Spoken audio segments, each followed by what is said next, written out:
Well, hallo there. Van der is het een 28 februari. Ik ben hier waar bij Strukland, Zuid Manitoba. En ik verspreek je laatst, ik wil quesadillas maken, er ergens wat wezen wat in met tortillas brokken en van der is de dag. Ik wil je alles wezen wat het te brokken, er zijn zonen die weten goed wat het is. En er zijn aber zonen wat het niet kan. Er zijn vielleicht zonen in Rusland, of Duitsland, of vielleicht even in Afrika. Vielleicht zaten wir hier früher in Afrika ramen Wundavollet zusammen tun merken. Und haben sie großen Fund eingeschaut, vielleicht von alle drei Kuh, abgedrehte Kuh. Und eins dann vielleicht mit einem Fehler haben sie mal einen Knopf gedrückt und dann ist ein Mann von Strukland, Manitoba, der merkt doch quesadillas. Was jetzt eben scheint das sagen, quesadillas.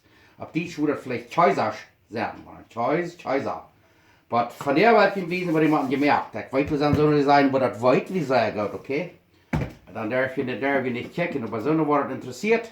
Hier is het.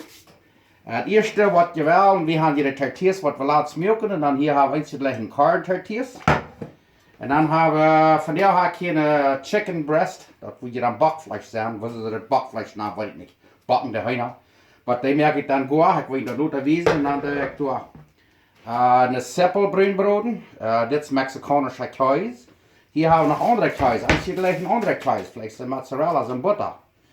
Und dann hier haben wir dann ein Jalapeno, wäre dann ein Jalapeno da mag wel, das ist ein bisschen ein Hundepeperschoten, hier sind die grünen, roten, gele, die fein schneiden, die du abmachst, da wird kein Blut erwiesen. Aber nu mal ein bisschen das Fleischbrühenbrot und das Seppelbrühenbrot und dann von da wieder. Dankeschön.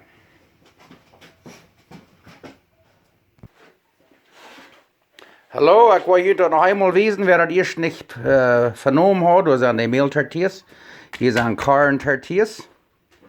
Und hier haben wir bunten Kjeise. Das ist Mozzarella. Und dann da haben wir, das nennt sich Queso Fresco. Dort haben wir eine stets gekocht. Und dann kann das durchhalten. Das ist sehr schöner Kjeise. Da haben wir dann das Seppel, was wir wollen, Brühenbroden. Und hier ist dann die Jalapeno und die andere, die wollen sie dann kleiner Peperschoten an. Das sind Bell Peppers. Das sieht jetzt mal Geschmack. Und dann hier ist dann das Backfleisch. Das Heiner Backfleisch. Da haben wir doch wohl sehr Backsch was. So. Naja, dann wollen wir mal sein, dort zu broden.